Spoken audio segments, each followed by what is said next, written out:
के टाइम ध्यान रखना है कि ये सब्जेक्ट मेरे पूरे मार्क्स में कितने मार्क्स का कंट्रीब्यूशन रख सकता है। आपको पूरा टाइम एक चीज ही ध्यान में रखनी है, it is all about marks at the end of the day. क्योंकि उसके अलावा आप पढ़ सकते हैं, बट आप it's very good if you want to study you can study, but the thing is आपको एग्जाम में जितना लिखोगे आपके उसके हिसाब से आपको नंबर मिल सकता है। तो ये चीज मुझे बहुत इंपॉर्टेंट लगी।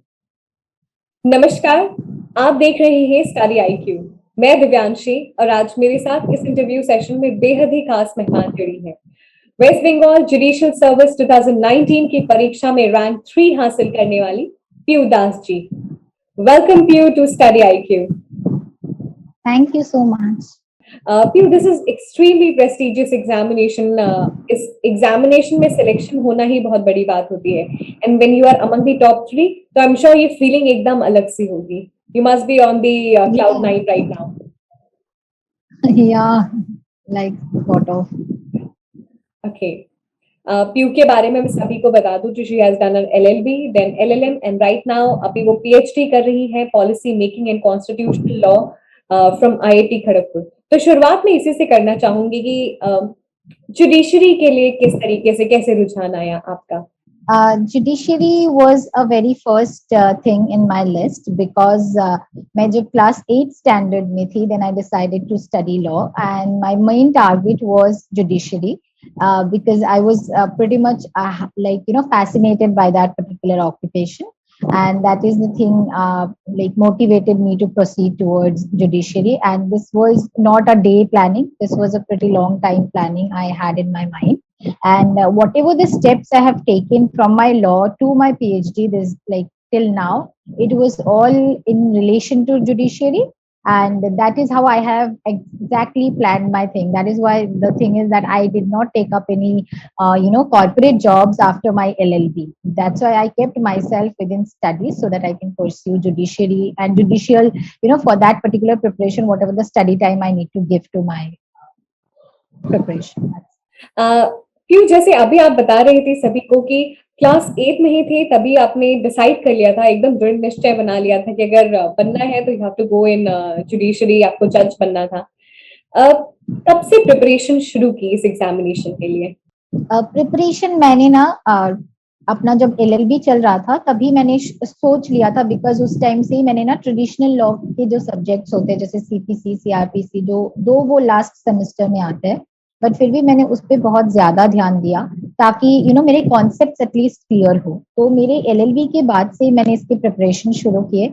मैंने मास्टर्स के 2 इयर्स जो है वो मैंने प्रिपरेशन में ही लगाए, दो मेरा मास्टर्स भी चल रहा था फुल टाइम, तो of course I was juggling between both. So इसीलिए मैंने पहले से ही शुरू कर दिया था, so that but it in West Bengal judicial services it was my first attempt. मैंने ये फर्स्ट अटेम्प्ट दिया था और आई गॉट।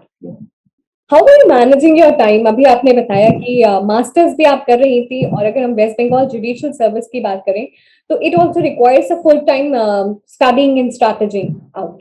तो आपने कैसे मैनेज किया अपने समय को?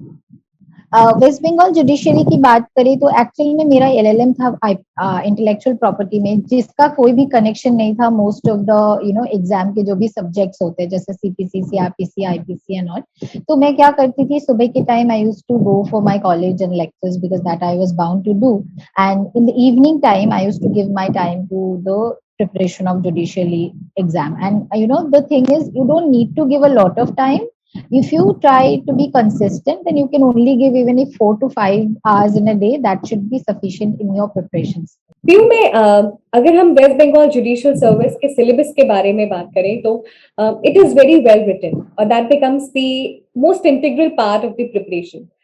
लेकिन अगर हम प्रीलिम्स और मेंस की बात करें तो कैसे समझें कि हमें प्रीलिम्स के लिए कितनी चीजें पढ़नी है और मेंस के लिए जो इंटीग्रेटेड अप्रोच होता है स्ट्रैटेजी का, उसके बारे में?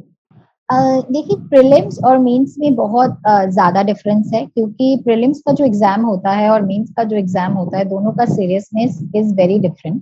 सो मैं शुरू करती हूँ प्रीलिम्स से। Prelims is just for the purpose of sitting for the mains examination, उसके बाद प्रीलिम्स की कोई वैल्यू नहीं रहती।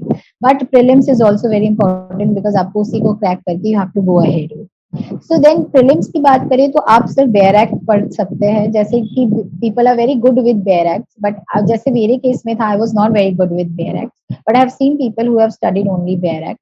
सो आप उसकी जगह रेडी रेकनर्स जो आते हैं, जैसे कि यूनिवर्सल के आते हैं, लेक्सिस नेक्सिस के आते हैं, तो आप वो सब रेडी रेकनर्स भी पढ़ सकते हैं। उसमें से आपको पता चल जाता है कि कौन कौन से सेक्शंस बहुत इंपॉर्टेंट होते हैं for the judicial service examination.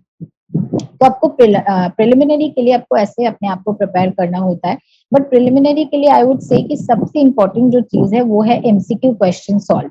आप चाहे कितना भी प्रिपरेशन कर ले, बट अगर आप एमसीक्यू सॉल्व नहीं करते तो आप में वो कॉन्फिडेंस नहीं आ पाता है बिफोर द एग्जाम। तो आप जितने से जितना ज्यादा हो सकता है, क्योंकि बहुत सारे बुक्स अवेलेबल है यूनिवर्सल के, तो कितने सारे आते हैं सारे MCQ solve questions and all. आप तो परीक्षा मंथन के भी आते हैं, तो आप वो सब देख सकते हैं, उसमें सारे एमसीक्यू सॉल्व करिए, बिकॉज उसमें आपका पेन मेमोरी बन जाता है। Even if you have not read it, if you have solved it once, then आपका वो चीज काम में आ सकता है आपके एग्जाम के ड्यूरिंग में।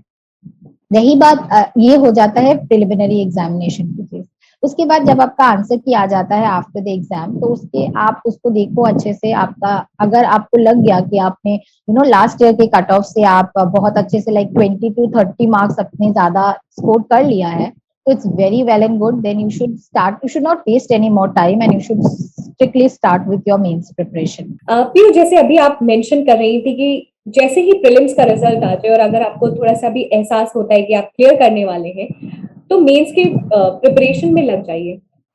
मेंस एक्चुअली बहुत इंपॉर्टेंट है और आपकी जो मेरिट लिस्ट भी है उसका 1100 नंबर आपका मेंस से आता है। जो प्रीलिम्स से मेंस तक का समय है उसको किस तरीके से यूटिलाइज करना है, कैसे पढ़ना है, क्या क्या उस समय क्या चीजें पढ़नी है हमें? देखिए, वो टाइम जो होता है वो बहुत कम टाइम होता है, मैक्सिमम 1.5 months, उससे ज्यादा नहीं होता है।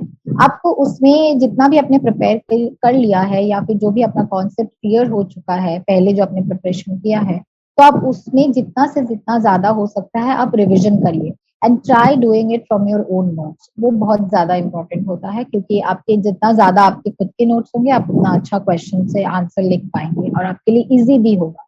ये चीज बहुत जरूरी है and I would say try minimum at least twice revision is important. Means के एग्जाम के पहले तो कोशिश करिए कि आप 2 बार रिविजन जरूर करें, तो उससे बेटर होता है आपका परफॉर्म। भी अगर मैं आपके एक्सपीरियंस से जानना चाहूँ, वो 1.5 महीने का जो समय होता है, आपने जैसे कहा कि प्रीलिम्स और मेंस में, और इस बार तो शायद थोड़ा ज्यादा हो गया था कोविड के वजह से, बट जनरली किस तरीके से स्टूडेंट्स को क्या प्रेफरेबली शुरू करना चाहिए, कैसे पढ़ना है, किस तरीके से रिवीजन स्ट्रैटेजी अपनानी है? ओके, तो जैसे हमारे केस में इट वाज एग्जैक्टली 2 months। तो मैंने ये चीज शुरू करी थी ऐसे सोच के, बिकॉज आपका सब्जेक्ट बहुत बड़ा होता है और मेंस की प्रिपरेशन में सबसे बड़ी दिक्कत जिस चीज की आती है वो ये है कि आप पढ़े क्या और आप लिखेंगे क्या। इस चीज का बहुत इंपॉर्टेंस है मेंस में, क्योंकि आप कमेंट्री से पढ़ते हैं और आप 4-4, 5-5 पेज पढ़ सकते हैं, बट आप उसको लिख नहीं सकते अपने 3 hours के एग्जाम के ड्यूरेशन में। तो सबसे बड़ी चीज जो है, आपको आपके पॉइंटर्स रेडी करने हैं, चाहे आप वो नोट से करिए या फिर आप कोई रेडी रेकनर के बुक खरीद लीजिए, उसमें मार्किंग्स कर लीजिए। सो वो सब अच्छे से कर सकते हैं आप, और आपको बहुत अच्छे से अपना जो है ना कि चीजों को बिल्कुल ही मैं कैसे समराइज करना पड़ता है। जैसे कि आप जितना समराइज करोगे उतना आपके लिए बेटर होगा to put it in the exam paper.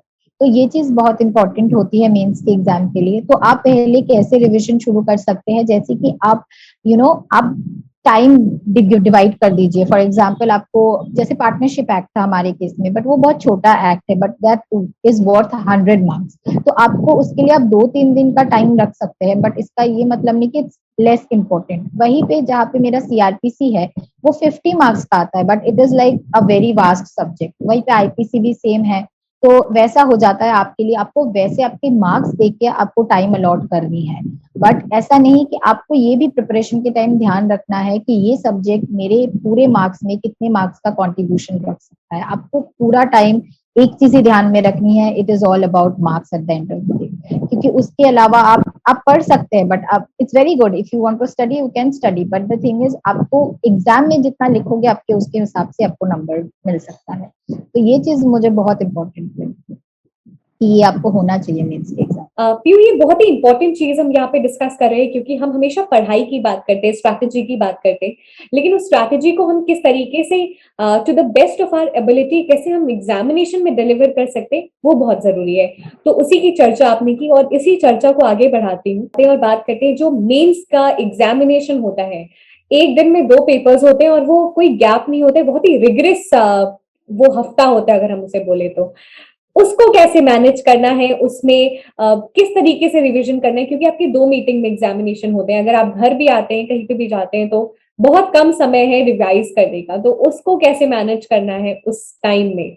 देखिए, जब मेंस का शुरू होता है, मेंस जैसे वेस्ट बंगाल जुडिशियल सर्विसेज में जो चीज है वो आप English, Bengali and GK current affairs के भी एग्जाम होते हैं, तो दोज आर प्रीटी लाइट। तो बट जब से लॉ के एग्जाम शुरू होते हैं आपके पास बिल्कुल टाइम नहीं बचता। तो आपको ना पहले ही एग्जाम के 15 दिन पहले से आपको ये पता है कि आपको दिन में दो दो पेपर लिखना है। तो आप क्या कर सकते हैं कि 15 दिन पहले से आप बुलेट पॉइंट्स बना लीजिए। जैसे कि आपको कोई भी क्वेश्चन है या फिर कोई भी टॉपिक है जिसको आप बुलेट पॉइंट्स में लिख लीजिए, ताकि उसका डिस्क्रिप्शन जो है वो आपके माइंड में हो, आप सिर्फ बुलेट पॉइंट्स को रिवाइज करें। तो फिर आप अगर बुलेट पॉइंट्स में बनाएंगे, जैसे मैंने जब एविडेंस का बनाया था, तो it was almost like not more than 20 to 25 pages. मैं ये भी बोल रही हूँ कि इससे ज्यादा आप नहीं इंक्रीज कर सकते, क्योंकि फिर आपके पास टाइम नहीं होता to revise just before the exam. तो ये चीज बहुत इंपॉर्टेंट है, आपको ये हर सब्जेक्ट के लिए रेडी करना चाहिए, क्योंकि आपको नहीं पता आपके कौन कौन से एग्जाम, कौन कौन के मतलब किसका पेयर अप किसके साथ होगा। तो ये बहुत जरूरी होता है to have your bullet points and try making it on your own, because फिर आपका उस पर कॉन्फिडेंस भी बिल्ड होता है, क्योंकि आपने वो नोट्स खुद से बनाए होते हैं। तो ये चीज बहुत जरूरी है। और आप अगर एग्जाम के टाइम में देखें तो वो हफ्ता बहुत ही रिगरस होता है विदाउट अ डाउट।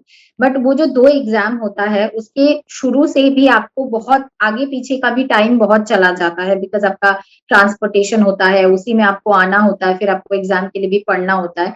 तो आप ट्राई करिए कि आप एटलीस्ट सिर्फ 4 घंटा ही निकाल सकते हैं, वो भी उसमें आई एम नॉट श्योर कि आप उसमें नींद भी अपनी पूरी कर सकते हैं कि नहीं। तो 4 घंटे में ही आपको कैसे भी करके दो दो घंटा ही देना है एक एक एग्जाम के जो भी सब्जेक्ट है, उससे ज्यादा आप नहीं दे सकते। सो इसलिए बुलेट पॉइंट्स बहुत ज्यादा काम आते हैं। अगर आप जस्ट एक बार जिसको बोलते हैं कि आई पॉलिश रिविजन, आप अगर एक बार उसमें आंख घुमा ले तो बहुत अच्छे से आपका हो जाता है, क्योंकि you are just doing it a day before the exam.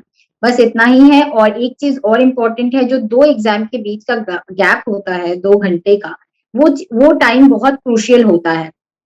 जैसे कि आपका अगर फर्स्ट पेपर जो है वो थोड़ा सा खराब हो गया, तो आप उसके लिए दो नेक्स्ट के जो 2 घंटा आपको लंच ब्रेक मिलेगा, आप उसको वेस्ट नहीं कर सकते ये सोच के कि शिट वो पेपर मेरा खराब हो गया।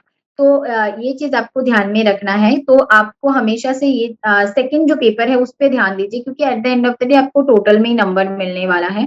तो आपको जो भी आपका खराब हुआ है, आपको उसको ठीक करने का चांस नेक्स्ट पेपर में मिलेगा। तो आप उस चीज पे ध्यान दें, ना कि इस चीज पे ध्यान दें कि पहला पेपर मेरा खराब। बेशक वो हफ्ता बहुत ही रिगरस होता है, बहुत मेहनत से भरा होता है, और अगर इन केस पहले मीटिंग का पेपर खराब हो जाता है तो उस पर ज्यादा ध्यान ना दें, और जो दूसरा पेपर है उसको एक अपॉर्चुनिटी के तौर पे देखें और उसके में अच्छा परफॉर्म करें।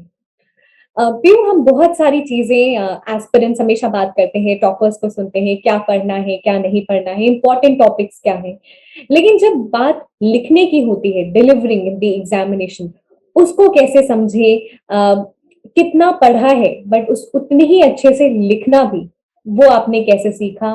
पीयू, अगर हम एस्पिरेंट्स की बात करें तो हमेशा हम बात करते हैं कि कितना कितना पढ़ना है, कौन से सोर्सेस पढ़ने हैं, क्या इंपॉर्टेंट टॉपिक्स हैं, स्ट्रैटेजी क्या होनी चाहिए, लेकिन हम जो सबसे इंपॉर्टेंट है वो एग्जामिनेशन हॉल में हम कैसे आंसर्स को लिख रहे हैं। तो जितना पढ़ा है उतने ही अच्छा कैसे लिखें, क्योंकि वर्ड्स की भी लिमिटेशन है, समय की भी लिमिटेशन है। तो इसमें एक चीज बहुत आपको जरूरी होता है, जैसे कि आंसर राइटिंग प्रैक्टिस करना। आप अगर आपके जब मेंस का प्रिपरेशन आप सोच रहे हो, तो आप एक काम करो, आपका जो भी प्रीवियस ईयर के क्वेश्चन पेपर है आप उसको निकाल के 3 घंटा टाइम निकाल के अपना क्वेश्चन आंसर राइटिंग प्रिपेयर करो। तो ना धीरे धीरे आपका आंसर राइटिंग बिल्डअप होने लगता है कि आप इतना आंसर लिख पाओगे। फिर आप उतने को ही रिविजन करते हो, उससे ज्यादा नहीं करते। मे बी आपने बहुत पढ़ा होगा, बट जैसे मैं एक चीज और भी बताना चाहूंगी, जो लोगों के पास टाइम नहीं होता है, जैसे मेरे पास बहुत कम टाइम था, तो मैंने इसलिए सोचा कि आप एक बार उस क्वेश्चन को लो और मन में ही एक बार अपने अंदर सोच लो कि ये पॉइंट मैं इसमें इंक्लूड कर सकती हूँ, and then just mark it in your book और whatever notebook you have made for your notes, उसमें मार्क कर लो और उतना ही पढ़ो। बट आपको एक बार ये क्वेश्चन रिविजन करना बहुत जरूरी है, तभी आपको ये चीज एग्जाम फीलिंग देती है। It's like how you will be writing in exam, ये उसका रिविजन है। तो ये बहुत इंपॉर्टेंट हो जाता है, अगर आपने ये चीज करा है तो आपके माइंड में सेट होता है। अब रही बात आपके जो आंसर है, आप उसमें लिखेंगे क्या क्या, कि आप पूरा तो आप एक एक चीज 5-6 पेजेस का भी लिख सकते हैं, बट आप उतना तो लिख नहीं पाएंगे एग्जाम में। तो आपको सबसे पहले जिस चीज का मेक श्योर करना है, if you are good with your section, आपके पास आपको सेक्शन याद है, तो सबसे पहले सेक्शन लिखिए, क्योंकि सेक्शन को अगर आप कोई भी क्वेश्चन में अगर आप सेक्शन लिख देते हैं तो that creates a very good impact, क्योंकि उसमें ही आपको शायद मैक्सिमम 1 नंबर भी मिल जाए, बिकॉज एक सेक्शन करेक्ट होना is a very good thing in law. तो वो चीज आप लिखिए। उसके बाद आपको जो भी सेक्शन के रिलेटेड में लिखना है, जैसे कि आपको जो भी सेक्शन है उसको एक्सप्लेन करना है, it's need not to be in the particular language how it has been written in the bare act, तो जरूरी नहीं है वैसे ही लिखे, आप अपने लैंग्वेज में भी लिख सकते हैं। और 2-3 चीज जो बहुत जरूरी होता है कोई भी क्वेश्चन के लिए, जैसे आईपीसी हो गया, सीआरपीसी हो गया, इन सब के लिए इलास्ट्रेशन जरूर दे, क्योंकि जब आप इलास्ट्रेशन देते हैं तो आपको ये चीज एग्जामिनर को पता पड़ता है कि जे इनको पता है, और you know the concept of that particular question और whatever the answer you are writing, तो ये बहुत जरूरी है। अगर आपको केस लॉ पता है तो आप केस लॉ जरूर लिखिए। If the question is related to case law then तो you have to write, you have no other option left. तो ये चीज बहुत जरूरी है, आप ऐसे ऐसे करके अपना लिखिए। और एक चीज मैं यहाँ बताना चाहूंगी, जैसे भी कि आप कोई भी जुडिशियरी के क्वेश्चन उठाए तो आपको क्वेश्चन को बहुत अच्छे से रीड करना है। तो आप देख सकते हो हमेशा उसमें ये चीज होती है, कमेंट, इलास्ट्रेट, स्टेट और explain. This are the words which is not only asking you for facts, आपसे सिर्फ वो जो बुक में लिखा है वो फैक्ट्स नहीं मांग रहे हैं। इलास्ट्रेट या फिर एक्सप्लेन, इसमें आपका भी कॉन्ट्रीब्यूशन डालना है, आप अपना एनालिसिस भी लिखिए। जैसे कि आप एक फॉर एग्जाम्पल आपने एक इलास्ट्रेशन दिया, तो अब उसको खुद एक्सप्लेन करके लिखिए, तभी वो जाके इलास्ट्रेट या एक्सप्लेन को एक्चुअल में जस्टिफाई करेगा। आप सिर्फ सेक्शन, उसका description, illustration and case law लिख के खत्म नहीं कर सकते, because those are facts, those are there in the books. तो आप ये भी सोचिए आप किस चीज का एग्जाम दे रहे हैं और आपको किस लेवल पे जज किया जाएगा, तो आपका क्वेश्चन भी, आंसर भी वैसे ही पोटेंशियल का होना चाहिए। पीयू, आपसे हमने बहुत ही इम्पोर्टेंट विषयों पे बात की। इस विषय पे चर्चा नहीं होती है क्योंकि ये काफी ट्रिवियल लगते हैं, लेकिन ये सबसे अहम होते हैं आपकी प्रिपरेशन में, क्योंकि आप कितना भी पढ़ लें लेकिन आपको किस तरीके से डिलीवर करना है वो सबसे इम्पोर्टेंट है। पीयू, किस तरीके से स्टडी आईक्यू आपकी जर्नी में साथ रहा है? Study IQ was a very good part because of my for the particular general knowledge and also current affairs. It helped me a lot because in West Bengal judiciary में जो सबसे बड़ी problem है वो है कि आपको मेंस में आपको लिखना पड़ता है। जो एक्चुअल में आपको जनरल नॉलेज एंड ये एमसीक्यू में नहीं होता है, आपको खुद से लिखना पड़ता है पूरा पैराग्राफ आंसर, या फिर जो भी 1 मार्कर्स होता है आपको खुद से लिखना पड़ता है। There are no options available. तो इसमें स्टडी आईक्यू का जो भी जीके एंड करंट अफेयर्स है वो मुझे बहुत हेल्प करा है, not only for mains as well as for prelims. पीयू, we are very glad and extremely proud of you कि हम आपकी सक्सेस स्टोरी का हिस्सा बन सके। Thank you so much, Piyush, for joining us in this interview session. It was extremely pleasure to have you today, and the entire team wishes you all the very best. Thank you.